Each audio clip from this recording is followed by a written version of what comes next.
नमस्कार विद्यार्थी मित्रांनो, आपण पाहत आहोत व्हिडिओ भाग क्रमांक 6 उतारा 26 ते 30 इयत्ता 5वी नवोदय प्रवेश परीक्षा भाषा। व्हिडिओ पाहत आहोत आपण। उतारा आपण काळजीपूर्वक वाचायचे आणि प्रश्नाची उत्तर सोडवायची। सुरुवात करूया आपण। उतारा क्रमांक 26।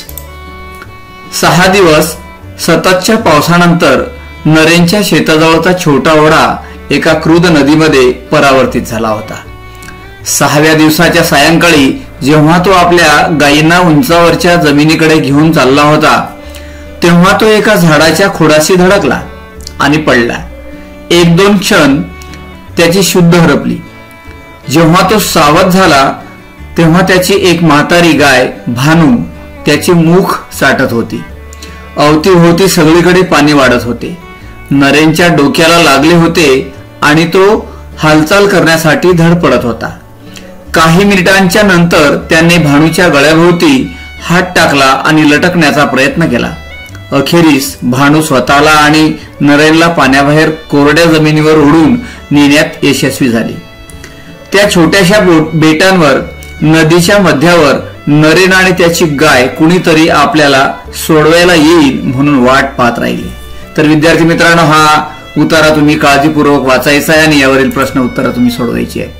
चला तर सुरुवात करूया आपण। प्रश्न पहिला, बेट म्हणजे असते। पर्याय हे आहेत बघा। ए, पाण्याने वेढलेली जमीन। बी, समुद्रात घुसलेली जमीन। सी, जिथे नरेन गायींना घेऊन चालला होता ती जागा। आणि डी आहे जिथे भानू राहायची ती जागा। तुमचा टाइम सुरू। बेट म्हणजे काय? काळजीपूर्वक उतारा वाचून प्रश्नाची उत्तर सोडवायची आहेत। पर्याय ए बरोबर आहे, पाण्याने वेढलेली जमीन। पुढचा प्रश्न बघूया दुसरा। नरेन कसा पडला? पर्याय हे आहेत पहा।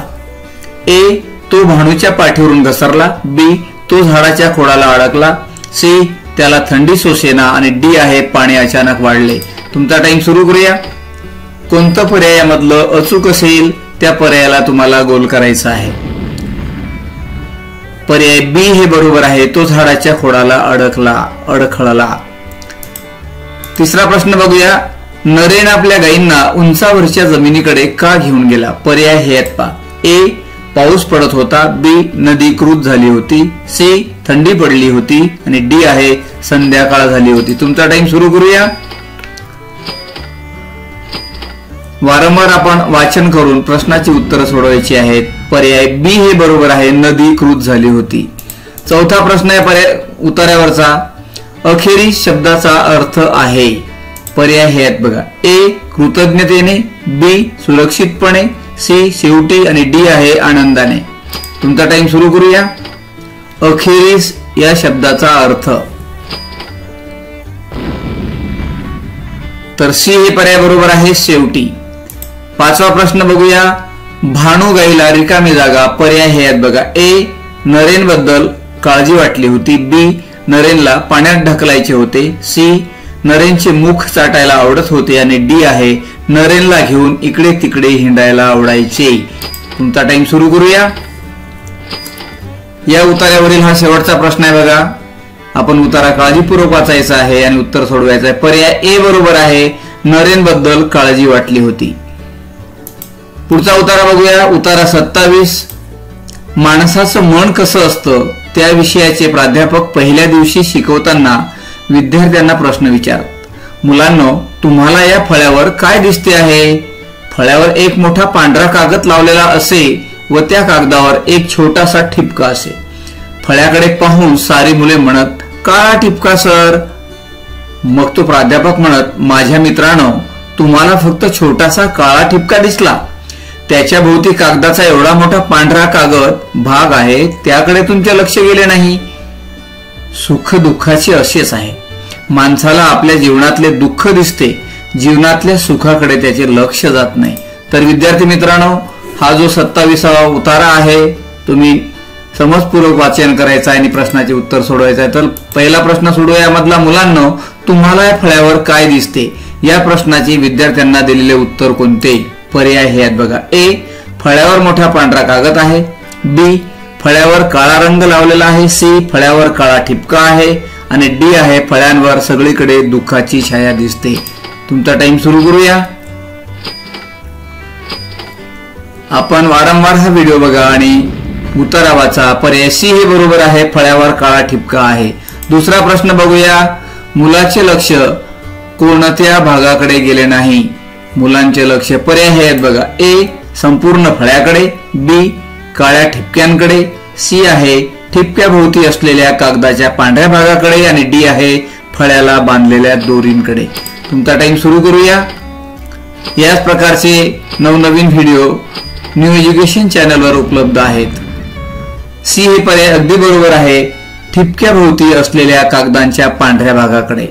तिसरा प्रश्न बघूया, माणसाचे मन कसे असते? पर्याय हे आहेत बघा, ए माणसाला फक्त काळा ठिपका दिसतो, बी माणसाला फक्त पांढरा कागद दिसतो, सी माणसाला फक्त दुःख दिसते आणि डी आहे माणसाला दुःख दिसते, जीवनातल्या सुखाकडे त्याचे लक्ष जात नाही। तुमचा टाइम सुरू करूया। कोणतं पर्याय यामधलं बरोबर आहे? आपण काळजीपूर्वक नीट वाचन करायचं आहे आणि सोडवायचं आहे। पर्याय क्रमांक डी हे अगदी बरोबर आहे, माणसाला दुःख दिसते, जीवनातल्या सुखाकडे त्याचे लक्ष जात नाही। पुढचा चौथा प्रश्न बघूया, माणूस सुखी केव्हा होईल? पर्याय हे आहेत बघा, ए दुःखाचा विचार सोडल्यावर, बी फक्त सुखाचा विचार केल्यास आणि सी आहे माणसाने विचार सोडल्यावर आणि डी पर्याय आहे माणसाचे दुःखाबरोबरच त्याच्या सुखाकडेही लक्ष गेल्यावर। तुमचा टाइम सुरू करूया। या उतार्यावरील हा चौथा प्रश्न आहे, नीट काळजीपूर्वक वाचा। तर पर्याय क्रमांक डी हे अगदी बरोबर आहे, माणसाचे दुःखाबरोबरच त्याच्या सुखाकडेही लक्ष गेल्यावर। प्रश्न पाचवा बघूया, माणसाने दुःखाबरोबरच सुखाचाही विचार केल्यास काय होईल? पर्याय हे आहेत बघा, ए तो कायमचा दुःखी होईल, बी तो ऐसारामी होईल, सी तो सुखी होईल आणि डी आहे त्याच्या जीवनात अर्थच उरणार नाही। तुमचा टाइम सुरू करूया। अचूक पर्यायाला तुम्हाला गोल करायचा आहे। पर्याय क्रमांक सी हे बरोबर आहे, तो सुखी होईल। पुढचा उतारा बघूया, उतारा क्रमांक 28। एके दिवशी बापूंचे सहकारी श्री पोलक यांनी गांधीजींच्या मणिलाल नाव असलेल्या 13 वर्षाच्या मुलाला आपल्या कार्यालयातून एक पुस्तक घेऊन येण्यास सांगितले, पण संध्याकाळी श्री पोलक यांनी आठवण करून देईपर्यंत मणिलाल पूर्णपणे विसरून गेला। गांधीजींना त्याबद्दल समजले आणि ते म्हणाले, बाळ रात्र अंधारी आहे आणि रस्ता लांबचा आणि सुनसान आहे, तुला जवळजवळ 6 मैल चालावे लागेल, पण तू श्री पोलक यांना शब्द दिला आहेस, तू त्यांचे पुस्तक घेऊन यायची कबूल केली आहेस, आता जा आणि घेऊन ये। बा आणि कुटुंबियांनी जेव्हा बापूंचा निर्णय ऐकला तेव्हा ते अस्वस्थ झाले। त्यांना ठाऊक होते की एकदा बापूंनी निश्चय केला की कुणीच तो बदलू शकणार नाही। दयाळू आणि सौम्य असणारे बापू वेळ प्रसंगी दगडासारखे कठोर बनायचे। मणिलालने आपला शब्द पाळला आणि तो कबूल केल्याप्रमाणे वागला, हे त्यांनी पाहून घेतले। तर विद्यार्थी मित्रांनो, हा 28वा उतारा आपण काळजीपूर्वक वाचायचा आहे आणि प्रश्न सोडवायचा आहे। चला तर सोडवूया। पहिला प्रश्न यामधला, मणिलाल श्री पोलक यांच्यासाठी पुस्तक घेऊन आला नाही कारण? पर्याय हे आहेत बघा, तो फारच आळशी होता, बी तो आज्ञाधारक नव्हता, सी तो ती गोष्ट विसरून गेला आणि डी आहे त्याला ते सापडले नाही। तुमचा टाइम सुरू करूया।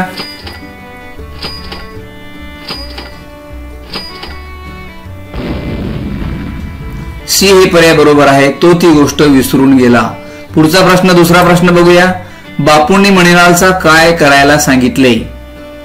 पर्याय हे आहेत बघा, ए आपल्या कार्यालयापर्यंत 3 मैल चालत जा, बी ताबडतोब पुस्तक घेऊन ये, सी कल्याणभाई बरोबर जा आणि डी आहे श्री पोलक यांची क्षमा माग।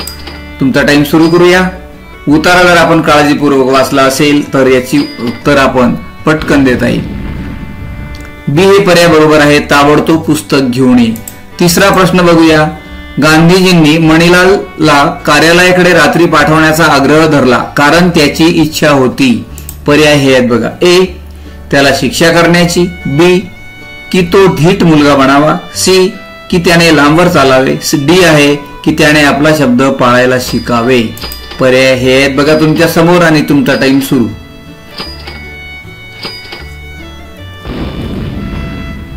डी हे पर्याय बरोबर आहे की त्याने आपला शब्द पाळायला शिकावे।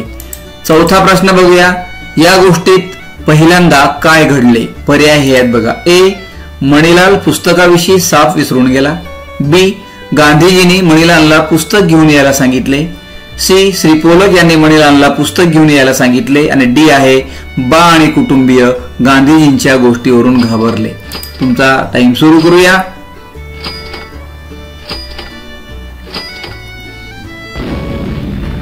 तर पर्याय क्रमांक सी हे अगदी बरोबर आहे. श्री पोलक यांनी मणिलालला पुस्तक घेऊन यायला सांगितले. पाचवा प्रश्न बघूया. गांधीजींच्या व्यक्तिमत्वाचा कोणता महत्वाचा गुणधर्म या गोष्टीत प्रतिबिंबित झाला आहे? पर्याय हे आहेत बघा. ए क्रूरपणा, बी प्रतिबद्धता, सी दृढता आणि डी आहे प्रामाणिकपणा. तुमचा टाइम सुरू करूया. या उतार्यावरील हा शेवटचा प्रश्न आहे बघा. काळजीपूर्वक आपण उत्तर सोडवा आणि गोल करा. तर सी हे पर्याय अगदी बरोबर आहे, दृढता. पुढचा उतारा बघूया. उतारा क्रमांक 29. आपल्या ग्रामीण भागातील बहुसंख्य जनता गरीब आणि अज्ञानी आहे. नेहमीच पैशांची चंचण असल्यामुळे चांगली खते व बियाणे शेतकरी विकत घेऊ शकत नाही. त्याच्या गरिबीचा फायदा घेऊन भरमसाठ व्याज आकारणाऱ्या सावकारांकडून त्याला कर्ज घ्यावे लागते. अशा प्रकारे शेतकऱ्याचे जीवन कर्जाच्या बोजाखाली दबलेले असते. शेतकरी त्याच्या अज्ञानामुळे नवीन शेतकी पद्धती आत्मसात करू शकत नाही आणि म्हणून तो आपले उत्पादनही वाढवू शकत नाही. परिणामी त्याचे उत्पन्न कमी राहते. हे आर्थिक प्रश्न सोडवण्याचे प्रयत्न सरकार करीत आहे. याखेरीज लोकांनीही आपल्या अडचणी दूर करण्यासाठीही मेहनत घेतली पाहिजे. हे प्रश्न सोडवण्यास सहयोग व एकत्र काम करण्याची वृत्ती बरीच उपयोगी पडू शकेल. सहयोग देण्यास लोक तयार असतील तर कोणतीही गोष्ट अशक्य वाटणार नाही. तर विद्यार्थी मित्रांनो, हा उतारा क्रमांक 29 समजपूर्वक वाचायचा आहे आणि यावरील प्रश्न सोडवायचा आहे. चला तर आपण सुरू करूया. प्रश्न पहिला. शेतकरी चांगली बियाणे व खते विकत घेऊ शकत नाही कारण? पर्याय हे आहेत बघा. ए त्याला ती सावकारांकडून विकत घ्यावी लागतात, बी त्याच्याजवळ पुरेसे पैसे नसतात, सी सरकार त्याचे प्रश्न सोडवत नाही आणि डी आहे बियाणे व खते सहजी उपलब्ध नसतात. तुमचा टाइम सुरू करूया. अचूक पर्यायाला तुम्हाला गोल करायचा आहे. पर्याय क्रमांक बी हे अगदी बरोबर आहे, त्याच्याजवळ पुरेसे पैसे नसतात. पुढचा प्रश्न बघूया. शेतकऱ्याचे उत्पन्न कमी असते कारण? पर्याय हे आहेत बघा. ए सावकार भरमसाठ व्याज आकारतो, बी आपले उत्पादन वाढवणे त्याला शक्य होत नाही, सी आहे त्याच्यावर फार मोठ्या कर्जाचा बोजा असतो आणि डी आहे चांगली बियाणे व खते उपलब्ध नसतात. तुमचा टाइम सुरू करूया.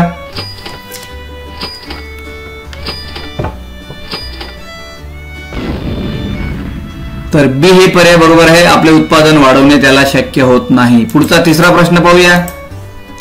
खेड्यातील लोकांच्या बऱ्याचशा समस्या सोडवता येतील जर?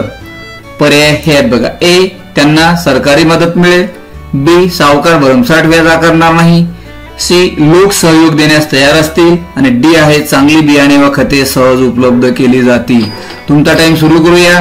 अगदी आपण उतारा हा काळजीपूर्वक वाचन केल्यास या प्रश्नाची उत्तर आपल्याला पटकन सोडवता येतील. पर्याय क्रमांक सी हे अगदी बरोबर आहे, लोक सहयोग देण्यास तयार असतील. पुढचा चौथा प्रश्न बघूया. शेतीच्या नवीन पद्धतीचे ज्ञान करून घेणे शेतकऱ्याला शक्य होत नाही याचे कारण? त्याचे रिकामी जागा. ए अज्ञान, बी कर्ज, सी कमी उत्पादन आणि डी आहे आळशीपणा. तुमचा टाइम सुरू करूया. चौथा प्रश्न आहे या उतार्यावरील, काळजीपूर्वक आपण लक्ष देऊन सोडवायचा आहे. पर्याय क्रमांक ए हे बरोबर आहे, त्याचं अज्ञान. पाचवा प्रश्न बघूया. पुढीलपैकी कोणते शीर्षक या उतार्याला सर्वात योग्य होईल? पर्याय हे आहेत बघा. ए शेतकऱ्याची कर्जे, बी शेतीच्या नवीन पद्धती, सी शेतकऱ्यांनी ज्यादा मेहनत केलीच पाहिजे आणि डी आहे शेतकऱ्यांच्या आर्थिक समस्या. पर्याय हे आहेत बघा तुमच्या समोर आणि तुमचा टाइम सुरू झालेला आहे. तर डी हे पर्याय बरोबर आहे, शेतकऱ्यांच्या आर्थिक समस्या हे शीर्षक या उतार्याला योग्य होईल. पुढचा उतारा बघूया. उतारा क्रमांक 30. पृथ्वीच्या पृष्ठभागावर सतत बदल होत असतात. आज जे पाण्याखाली आहे ते पुष्कळ वर्षापूर्वी कदाचित समुद्राच्या वर होते. समुद्री शिंपले जे एकेकाळी पाण्याखाली होते आता खूप उंचीवरच्या जमिनीवर सापडतात. हिमालयाच्या अनेक शिखरांपाशी आपल्याला अशा प्रकारचे दगड आढळतात की जे समुद्राच्या तळाशी वसलेल्या वस्तूचे बनतात. याचा अर्थ हिमालय कधी काळी समुद्राच्या तळाशी होता. अनेक गोष्टी पृथ्वीच्या पृष्ठभागात बदल घडवून आणत असतात. नद्या माती वाहून नेतात आणि खडक झिजवतात. वारे मोकळी रेती आणि धूळ वाहून नेतात. कधी कधी पृथ्वीच्या पृष्ठभागाचा एखादा भाग हळूहळू वर जातो किंवा सावकाश खाली जातो. या गोष्टी बहुतेक वेळ चालूच असतात आणि अत्यंत संथपणे पृथ्वीचा पृष्ठभाग बदलतात. पण कधी कधी जेव्हा भूकंप होतो तेव्हा पृथ्वीच्या पृष्ठभागात आकस्मिक बदल होतो. विद्यार्थी मित्रांनो, हा उतारा क्रमांक 30 आहे. आपण काळजीपूर्वक वाचायचा आहे आणि यावरील प्रश्नाची उत्तरं सोडवायची आहे. चला तर आपण सुरुवात करूया. प्रश्न पहिला यामधला, समुद्री शिंपले जे एकेकाळी पाण्याखाली होते आता पर्वतावर सापडतात. यावरून असे दिसते की पर्याय क्रमांक हे आहेत बघा. ए, लोकांनी समुद्र शिंपले पर्वतावर नेले आहेत. बी, जोरदार वाऱ्याने समुद्री शिंपले पर्वतावर नेले आहेत. सी, एकेकाळी हे पर्वत समुद्राखाली होते. आणि डी आहे, समुद्री शिंपले पृथ्वीवर सर्वत्र सापडतात. तुमचा टाइम सुरू करूया. कोणतं पर्याय यावर मधला बरोबर आहे? आपण उतारा नीट वाचला असेल तर प्रश्नाचं उत्तर देता येईल. सी हे पर्याय अगदी बरोबर आहे. एकेकाळी हे पर्वत समुद्राखाली होते. पुढचा प्रश्न बघूया. पृथ्वीच्या पृष्ठभागात बदल कशामुळे होतात? पर्याय हे आहेत बघा. ए, केवळ भूकंपामुळेच. बी, केवळ समुद्राच्या पातळीमध्ये बदल होतात तेव्हाच. सी आहे, केवळ नद्या आणि जोरदार वारे याच्यामुळेच. आणि डी आहे, अनेक गोष्टींचा परिणाम म्हणून. तुमचा टाइम सुरू करूया. कोणतं पर्याय यामधलं अचूक असेल ओळखायचं आहे. डी हे पर्याय बरोबर आहे. अनेक गोष्टींचा परिणाम म्हणून या पृष्ठभागात बदल होतात.